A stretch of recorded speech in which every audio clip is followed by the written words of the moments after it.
You guys ready? Ready. Yep, I'm ready. All right. Yeah. Hello, everybody. I'm here joined today by with Mark Honda and Big Jeff. It's been a while. Nice to see you both. How you guys been? Yeah, hi, Millbilly. It's great. I've been, well, as you probably already know, I've been on a little reconnaissance mission over to Wisconsin. I'm currently in Los Angeles on my way home. And I spent nearly 8 days in Wisconsin visiting Stephen and other family members. So, yeah, no, it was a good journey, and it was wonderful to see Stephen again. So for me, just on summary at the beginning here, uh, as always, when I go and see Stephen, I leave feeling very inspired and doubling down to get him out of prison. So, Mm-hmm. yeah. Well, you were able to stop and see me while you were here too. That's right. My car broke down and it happened to be outside your place, right? Yeah. And It was I'll nice get meeting you, for sure. it was fabulous to meet you. And just to give you some idea of how crazy things get for me a little bit when I go to Wisconsin, like I was there 8 days, really a little less than 8 days, and I put over 2,000 miles on my rent a car. So Wow. that give It's a lot that of gives you an driving. idea of a lot of driving that goes on. It's I 3,000 don't miles from Boston to California. yeah, that's right. And I did all that. Actually, I went down to Chicago and back one day when I was there, and down to see Millbilly and up to Crivitz, and many times down to Warpon and back. That's about an hour and three quarters. It's about the way I do it. It's about 180 miles drive to get there and back. So, um, yeah, the miles rack up. So, but you're there. I'm there for a short time, so I want to make the most of it. So Yeah. that's the idea. So, Well, I noticed your backdrop. Where are you right now? well, interestingly, I'm in Los Angeles. I'm at the home where Richard McAdam lived in his studio. He lived with his aunt Sherry and Uncle Greg, and this is the environment. I'm sitting behind back. He sat in a chair just in front of me here, and I'm sitting on a couch that's in the back of his studio. So if I just show you around a little bit, you'll recognize some of the elements Definitely. from from the studio. So I hadn't, obviously, as many of us hadn't had a chance to properly express my condolences to Richard's family since he passed, because COVID didn't allow us to travel, and well, especially from me from Australia. So to me, it was really an important part of this whole process with Richard to be back here with Shari and Greg, who I'd met before, and I'd been in this room before in early 2020. Sandy came over here as well, and we spent some time with Richard.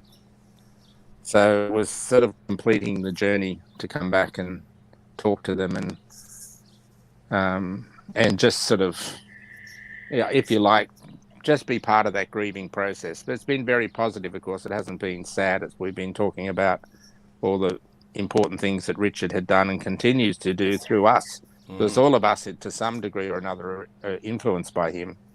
And Hey, I wouldn't so, be yeah, doing it's been this. nice. It's I wouldn't be doing this if it wasn't been for him. He's no, nor me. So, so. um, Yeah.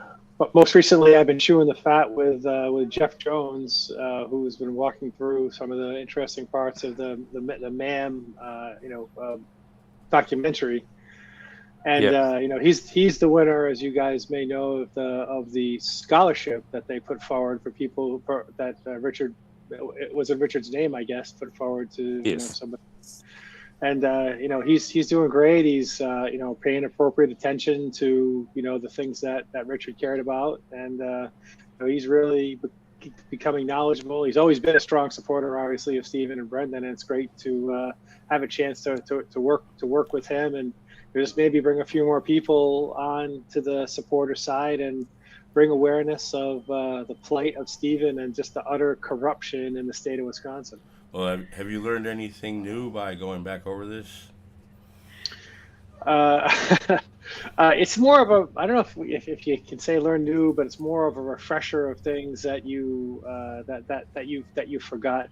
And I think it's good to add in the things that we've learned since the documentary. Mm-hmm. Some of which we've been able to say, well, that isn't true after all. And some of which like some of the new stuff that has come out. Like for example, the draft warrants that talk about the blunt object in the back of the RAV that they wanted to investigate. Well, what the hell is that? Where's that from? I learned that they, Bradley C. They went and sort of checked out his house.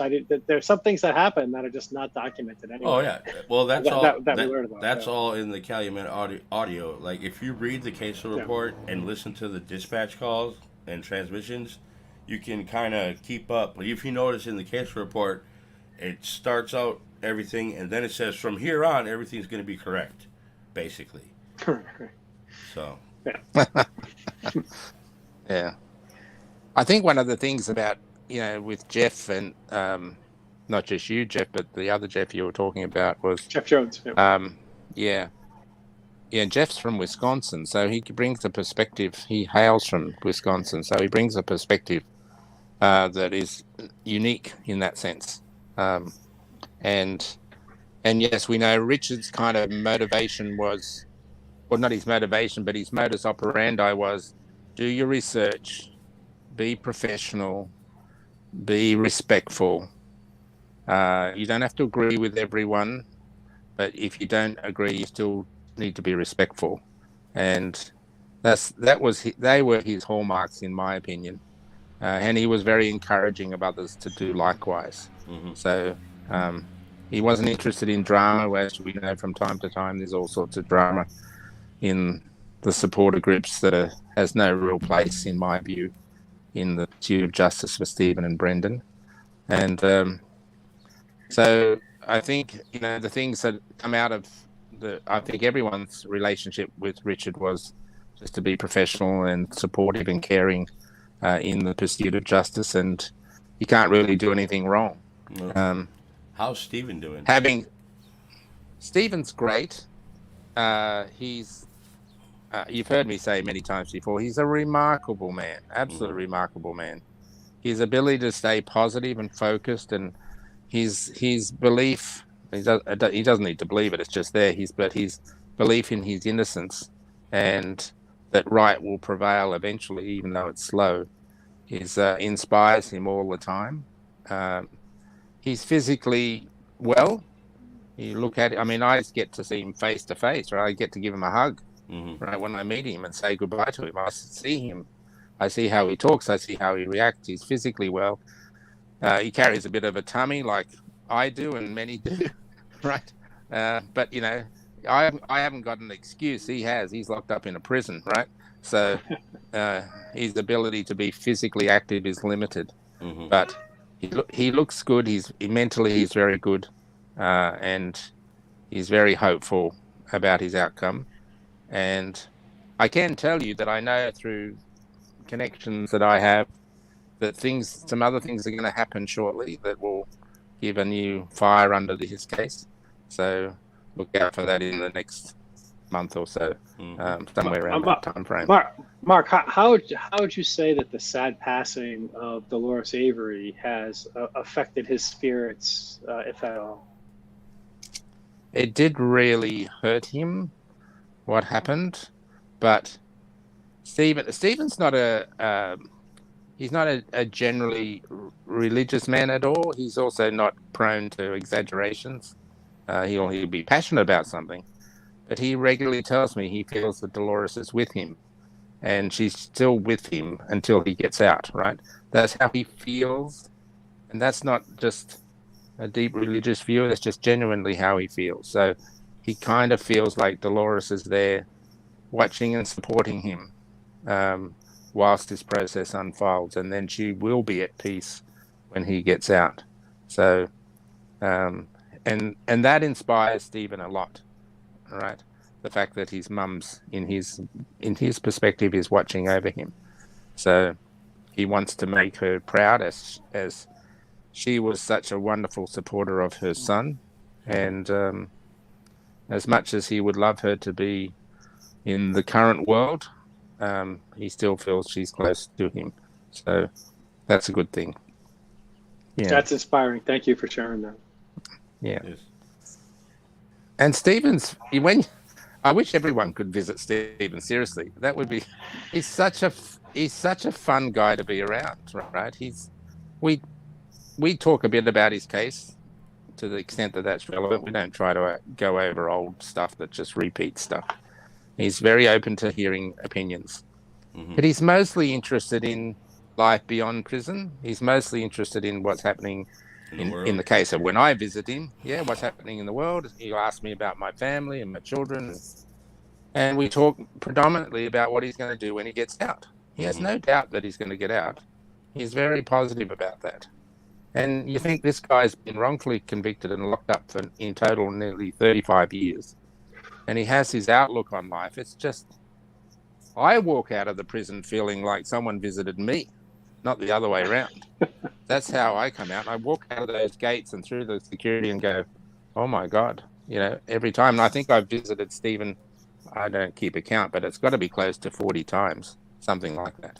Well, you were telling me when you were here, when you seen happens regularly. Fellow visitors will come when we leave, will come over and know that I visited Stephen because they see me sitting with him, and they just come up and talk to me telling me about how they believe in his innocence and they're grateful that people are supporting him and blah blah blah. So that's a nice thing to hear.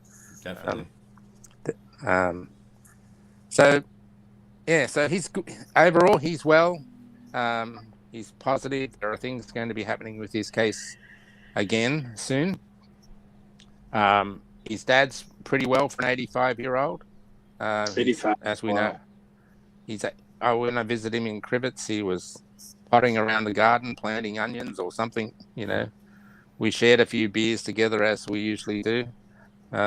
He's hard of hearing, so it's a bit of a tricky thing talking with him, but we manage. And I'm very lucky. I have a really very close relationship with Alan. I sometimes, don't take this the wrong way, but I sometimes get the feeling that I'm in part a manifestation of a relationship that he would otherwise have with his son. I get that he can't have. Yeah.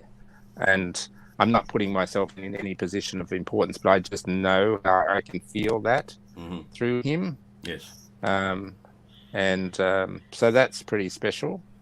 And he's a cheeky old bugger as well. Like he says stuff because he says stuff just he doesn't know, because he can't hear a lot of what I say. I mean, I get up close to him, talking to his ear, etc. But he comes up with the funniest things about the cops and all sorts of characters and family members and all sorts of stuff. He makes me laugh. He's very funny. So, and he just gets on with his life. He spends probably 60% of his time up in Crivitz at the end of the week, over the weekend and the beginning of the week, and then he's back down at the yard. Sort of Monday night to Thursday. Chucky and Earl pretty much run the yard, and Alan's there as well. But yeah, they're going all good. So. Is he still doing physical labor at 85 years old? Yeah, he is. He is. Oh my God. Yeah. Well, actually, I'm sure he won't mind me telling you this. Is that when I saw him Crivitz, he had his hand bandaged up right here on a few of his fingers, and I said, "Alan, what's going on there?" And he goes, in his really loud Wisconsin voice, "Hey, Mark," he said, "Oh, that was the effing chainsaw. I cut my hand with that electric effing chainsaw." I think, oh my God. Don't worry. I got all the patch it up for me. It's fine. Yeah, better hose down the blood, though. Oh my God. He's a very resourceful man, and He's a doer. He would die if he wasn't doing stuff.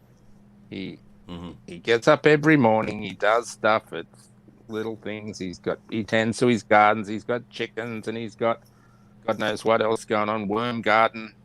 He fixes stuff. He builds something. He Mm-hmm. just loves doing, and he's a good lesson for all us when we get older to keep active. Movement is everything, right? So just he's older. As 85's getting on there, and he's good. He's good. He's well in spirit, and physically he's pretty good. Still drives, yeah. So it's a pleasure to meet with him. And when we were driving down to Warpon, I actually drove from the yard over to Nina, which is 50 miles away where Sandy lives. Mm-hmm. Collect Sandy and drive down to Warpon, which is another, I think, about 35 miles. Yep. Something like that from Sandy's. So I have an hour with Alan over to Nina, roughly. Mm-hmm. And she's sitting in the front with me, and we're talking. Mostly he's talking, I'm listening. So, and it's nice. It's just nice to spend time with him. Mm-hmm. So, anyway, for all the supporters out there, just know that Alan and Stephen are both well, and they're hopeful for a positive outcome for it. Mm-hmm. I guess the other thing I was doing when I was in Wisconsin was also helping Tracy Keogh and her billboard campaign for Brendan. So setting up billboards, making sure they're working, taking photos of them, Mm-hmm. all that sort of stuff. So, and I caught up with a few other supporters, including Rick Marler. I caught up with one of Stephen's sons, Stephen Jr. Yeah, and Brad Dassey, I caught up with him briefly. So yeah, so it's a busy time, but a very enjoyable time. Mark, if you can't say anything, that's great. But I think a lot of people have a question about Kathleen Zellner's last tweet, where she said that Stephen's next petition would be coming soon. Is there any difference between a petition and a motion? No. I mean, if you can't, okay. So this is her new motion that would lead, hopefully to, a new evidentiary hearing or new trial is her plan, and it's not some petition to remove Judge Angela or something like that. No. I think the word petition is used in the verbal sense of an action. I'm going to petition the court, and the actual document is the motion, right? So there are things that she is working on without going into the detail, and those things are well put together. I know I'm in a privileged position because of my relationship with Stephen to know some things, and I know there are things going to be happening, as she's already tweeted, in the very near future. So, and I know what they are as well. So it's not just that I know something; I actually do know the detail of them. We'll all find out in due time. Yeah. Correct. No, I think a lot of people were confused by that word in her tweet. I know that I was, as to whether the word petition might mean something different than a specific motion was going to. So I'm actually very glad to hear that it's going to be a no kidding motion. No, that's right.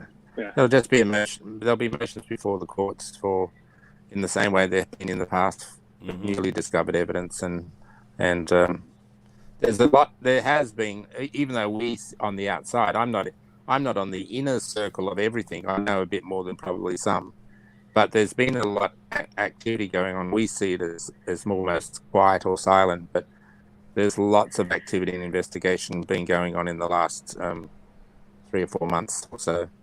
That's dragged out, that's brought forward new information that wasn't there before. Stuff that you wouldn't have heard of before, in the specifics. I mean, so we'll see that play out shortly. So. Excited to hear it. Very excited to hear it. Other news: there was a new document filed in the Colborne versus Netflix. Something I'm going to be doing that right after this. I've yet to look at the document, so stay tuned for that. Who filed it? Was it Greasebox Response, or is it? Is that out yet? I don't know yet. I haven't. I just got the email. I haven't opened it. I gotta go to the website and download documents. There's that case is going to have the details of that case is going to have a significant role to play in Stephen's matter. Mm-hmm. So that's God. What a web we weave in terms of this whole thing. Oh my God! Sorry. I think they're going to have to make a documentary about the documentary when they're all done here. So it's so yeah. Look, the main thing with both Stephen and Brendan is to keep, which everyone does, we all do it, is to keep encouraging them to maintain hope. It's hard when you're behind prison walls. Yep. But if you don't have hope, it doesn't matter, right? You've got to have hope. So part of, I don't mean blind hope, but it's part of keeping their well-being up. Mm-hmm. That's important. And they don't get to see what we see, by the way. They don't get to see the broader picture that we see. Mm-hmm. So Stephen's positive. I don't have much contact. I don't have any direct contact with Brendan, but I have spoken to him once or twice in the past. But he's in good hands and he's encouraged. And I think short of Mr. Evers doing something that he doesn't seem inclined to do, I think Brendan's future in terms of release depends on Stephen's case. So in the meantime, we need to maintain Brendan as a healthy young man with a positive outlook on life. And the supporters, which are all of us, but there are many very specific supporters who go above and beyond to encourage that for Brendan, and including his own family. He has regular visits from his dad and mum and other friends. So yeah, so it's all good. We just have to keep at it. That's the way I always look at it. We get disappointed from time to time, but gee whiz, I'm not in prison, so I'm never going to let my feelings override what the boys have to go through. So, I'm looking forward to hopefully Judge Lewid makes Griesbach comply to everything, because I really want to see the email that Colborne sent to Mark Wiegert and the response, what he told them. Because he's inquiring about a dispatch call from Kevin Ramlow. Oh, that's interesting. Yeah. Yeah. It's funny, when I'm and I don't buy the fact that he says that he never watched the documentary and he only read the transcript. Who in their right mind? He'd have to pay for the transcript for one. Yeah. So yeah, I call bullshit. Likely. Did I mention Ramlow's name in the documentary? I guess Mem 2 maybe, right? Mem 2. That's what he's basing his lawsuit on now, is what happened in Mem 2. And the fact he's asking for $1 million per episode. That's just stupid stuff. Seriously? No. Is that $1 million per episode that he's featured in, or $1 million per episode for every episode that Netflix put out, which would be $20 million then? But from what I read, he's dropping the claim that Netflix ruined his marriage because he doesn't want his wife to be deposed. Yes. Well, that tells you a lot, right? All of that tells you a lot. Mm-hmm. His ex-wife, right? Yeah, because his wife could. You don't have to testify against your husband. Ex-wife. You do have to testify against your ex-husband. I love this. I think I made a comment on one of your videos, Millbilly, that I read it. Michael Griesbach wants to purport to be an expert on all things, making a murderer and Avery and so on. But when he gets pushed to disclose information, he says, "Oh, I'm just like anyone else. I just get my information just comes from the general public or the general." And their argument that they didn't subpoena anybody else that's covered this case. Well, nobody else that's covered this case. Michael Griesbach had direct access to the property during the Teresa Hallbach investigation. Right. Didn't have direct access to the DA's office and all the files that they had on Gregory Allen and Stephen Avery and whatever they talked about. So him to claim that he has all the information he has was gained publicly, I call bullshit too. Yeah, he talks about it in his book. He talks about how on Christmas Eve he goes down to the station and pulls the file on the German, right? And it literally takes them 3 hours to read everything that's in there, and talks about all the evidence and how the wife said, that the German said he met with a stupid photographer on Halloween night. Or the claim that where's all that? some of the information he heard was when he was in a coffee shop and he overheard other people talking. Yeah, right. That's just a straight out lie. Seriously. Yeah. That's just, it's beyond. They opened a can of worms. They right? had no idea they were going to. Yeah. So, but anyway, it'll be an interesting summer for the events of Stephen Avery and Kathleen Zellner in the state of Wisconsin. So, for sure. Well, how much time is Kathleen spending on the Johnny Depp, or is she gone off that now? She got off. No, she's not in. She's not involved in the case. I read not in an active way. I read something that attorney. She advised him to settle. Oh, okay. Yeah. She's still attorney of record, but she's not involved in the day-to-day practical aspects of it. So, that's a whole other subject area. God, that case. Oh yeah. Yeah. Yeah. I don't think either of them. I mean, forget about the facts of the matter. I don't think either of them are benefiting from what's going on. So, yeah. No, but if Zellner active on that, would certainly be a distraction, given the amount of money that's involved in that case. A distraction from Stephen. I'm glad to hear that she's not actively doing anything on it. It doesn't sound like a cup of tea, anyways. No. Well, I don't know.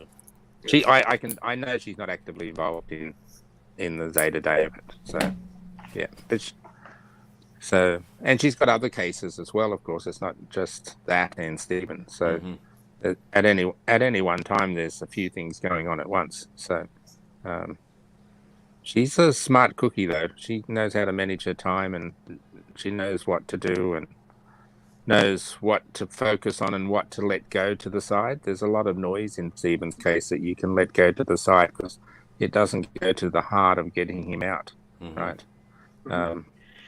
So you need to be focused on the bits that really matter. How old is Kathleen, Mark? Do you know? How old? Yeah. I don't really know, but I've got to be careful if I guess because I might be. Oh, jeez. You'll never see her again. Yeah, so I think I might just plead the what's the thing you say when you don't want to speak, right? Plead the fifth. Yeah. I'm gonna look it up just because she's not retired. I think she might be around 6. No. I think mathematically, that's how I'll put it. I think mathematically she's around the 60 something. So, but I'm not sure. So it's actually she's got the on Wikipedia. It says she's 64 years old. Right. So, I mean, she could retire if she wanted. I assume, but she must. I know she loves what she does. But we all eventually, all of us see retirement, right? I hope she doesn't retire for Stephen's sake. But she won't retire while she's got any active cases. I can just her weight of personality won't give up. She's a bulldog, right? So she might retire once Stephen's out, but she won't be letting him go. That's for sure. This is her biggest challenge ever. So, definitely. Well, I want to thank you both for coming on and for the update, Mark, for sure. And look forward to your my pleasure. Future episodes with Jeff Jones. Thank you. Well, I'm looking forward to get back in on with you, Billy, too, when you start actively producing video content again. That'll be fun.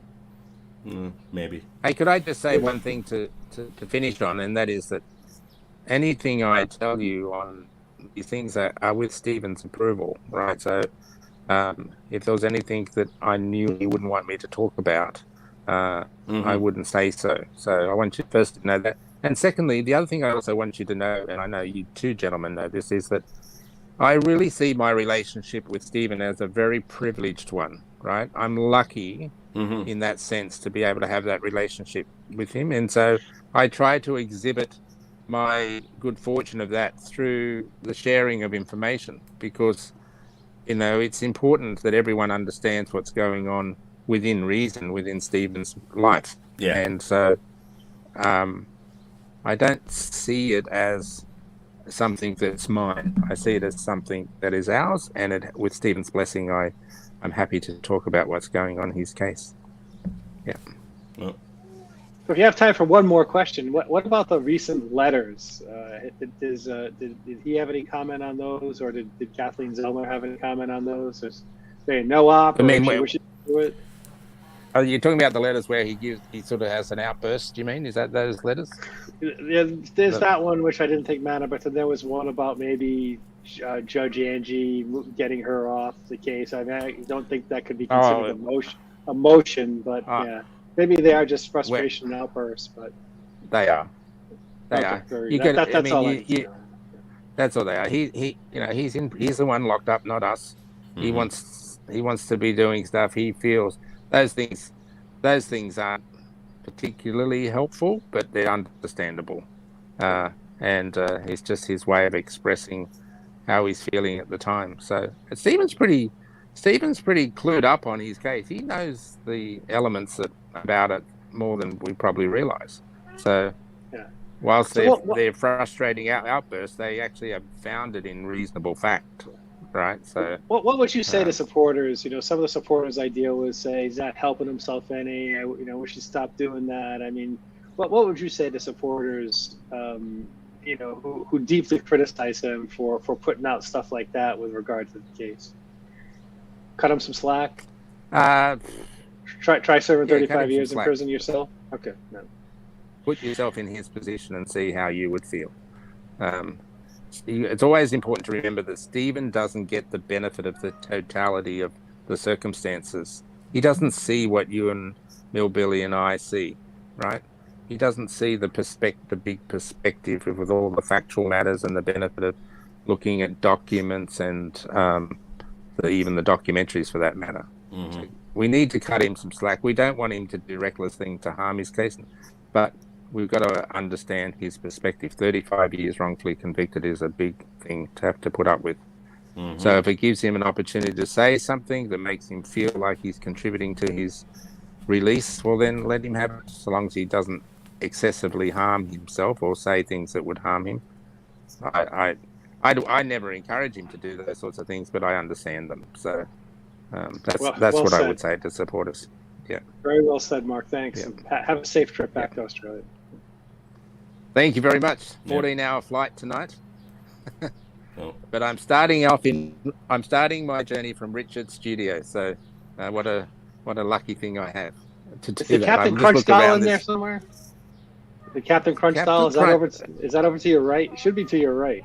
Last time I knew. I can tell you that Captain Crunch, I can't give you too much information. It's under privileged sealed documents. But Captain Crunch is about to do some investigation work, so he will reveal himself to you soon, but not just today. So okay, I was talking about the stuffed doll that he used to have. It is the guy. That's with the what blue hat. Yeah. Okay, dude. That guy. That's exactly who I'm talking about, right? Okay. So all right, sounds good. He's hot on the case, right? So look out for him in the weeks ahead. So I will do that. All right. Well, thank you guys for coming on, and we'll see you all sometime in the future. Thanks, Millbilly. Catch you later. Later. Thanks, Jeff. Thanks, Millbilly.